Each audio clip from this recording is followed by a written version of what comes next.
بسم الله الرحمن الرحیم. ګرانو کتونکو په خوا کې را سرناست احمد یار صاحب. احمد یار صاحب دا راته وایي دا نن چې کوم کنونشن وشو دا څه حوالې څه موضوع سره وي؟ بسم الله الرحمن الرحیم. ډیره مهرباني چې تاسو راغلی زموږ پروګرام ته او بیا د هغې حوالې سره تاسو زموږ فیډبیک کړی. نن چې کوم پروګرام و دا د سکول پرنسپلانو صاحبانو دپاره او د دې چې کوم موضوع وه هغه د سکول په پروګرامونو کې د والدینو شرکت یا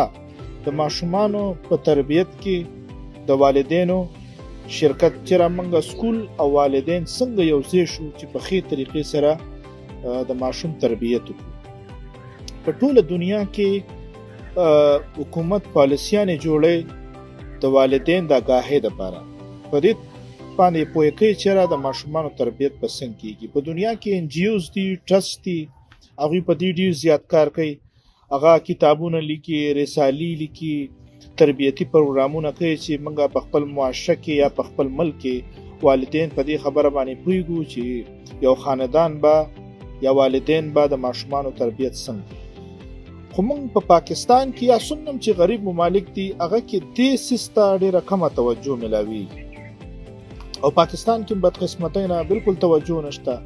لکه د حکومت د پیرنټل انوالومنټ چې کومې پالیسیانې دي یا په دې باندې کم کار دی نو دا د نه هونې کې برابر دی. بیا د بدقسمتي دا هم ده چې زموږ کومې تعلیمي ادارې دي یا ذمهداري د هغوی وه چېرې څه کردار ادا کړی وي، خو دلته تعلیمي ادارې هم خپل کردار چې دی هغه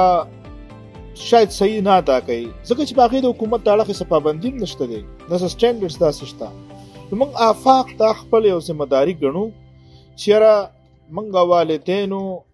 څنګه د سکول په عمل کې د ماشومانو په تربیت کې ځان سره شریک کو. د سکول پرنسپلان، د هغې ډایرکټران، د هغې مالکان او استادان په دې خبرې باندې پوهې کوو او د دې لپاره مختلف پروګرامونه کوي. زموږ د تېر شوي 15 ورځو کې د پېښور، زه صرف د پېښور خبره تاسو ته اوس کوم، په مختلفو ګوټونو کې په ټولو ټاونونو کې پروګرامونه وکړو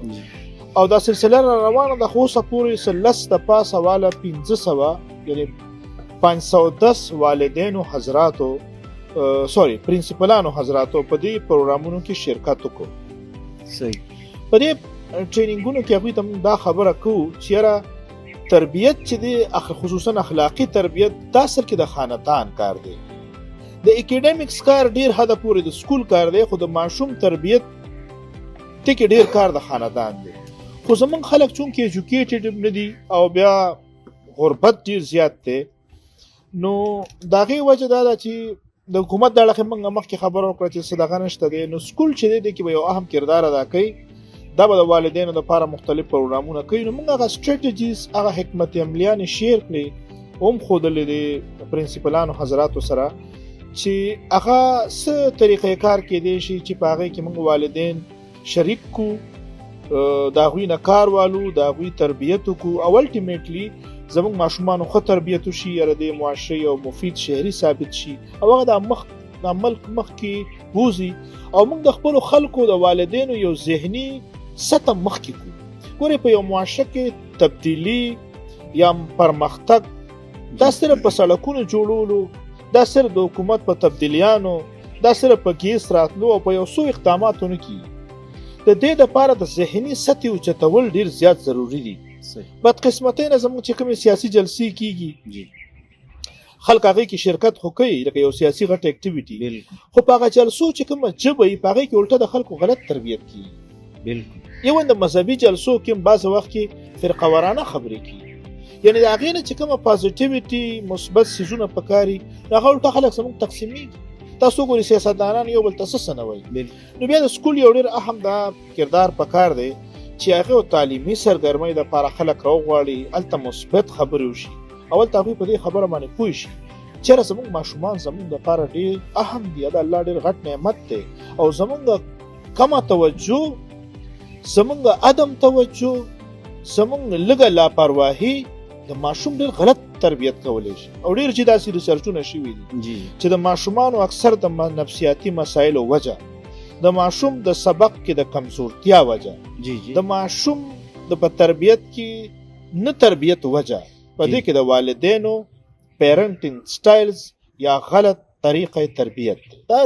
هارورډ ډېرې ریسرچونه یې دې حوالې سره دا ټول ریسرچونه موږ ځینې شیر کړل نو موږ دا خبره وکړه چې تاسو به تربیت څنګه کوئ ستاسو به پی ټي ایم څنګه افیکټیو جوړوئ تاسو به د هغې حوالې سره د والدینو اعداد و شمار څنګه رادغه کوئ او د والدینو طرز تربیت قسمونه کم دي چېرې دا موږ وپېژنو مثال ستاسو یو مثال در کوم ما پکې یو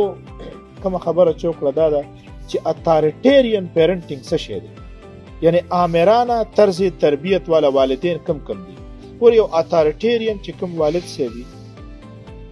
هغه سخت ډیسپلین په کور کې نافذ کوي اما ماشومانو له سخت سزا ورکوي دا ماشوم خبر بالکل د سره مانی نه هغه ته وایي چې زما یو خبر ده چې سویم دا بکی نو د هغې د وجې ماشومانو کې څه چلو شي په ماشومانو کې کانفیډنس کم شي لیول کم شي هغه د خلکو سره تعلقات نشي جوړولی سوشل ډیولپمنټ یې ودرېږي نو سکول اوس داسې یو ماشوم سکول ته راغلی سکول به څه کوي که پره د سکول کلاس روم هم سخت شي هلته د پرنسپل صاحب او د ټیچر رویه هم سخته شي او هغه د کور ماحول په سکول کې شي نو مطلب دا دی چې ماشوم خو زموږ د لاسونه لاړ دغه تربیت به کېږي نو موږ بیا سکول والا ته دا وایو چې رقه یو داسې ماشوم ماله راغلی دی اوس هغه کې مسله راله د نفسیاتي مسلې سره راله اوس په زما د سکول څه اکټیویټیز چې دا نفسیاتي مسله زه د سکول د یو پروګرام د یو ټریننګ په ذریعه ټیک کړم د یو سکول اکټیویټي په ذریعه ټیک کړم نو موږ چې په دې باندې نن دا ټولې خبرې وي زه ډېر زیات خوشحاله یم چې ډېر ښه اکټیو پارټیسپیشن وکړي لکه ستاسو خبرې مقصد دا دی چې د دې واحد ټریننګ لکه د دې علاج د دې سیزونو چې هغه پوینټونه هغه خامینې هغه کمې کوتاهیانې چې دي صرف واحد حل د دې ټریننګ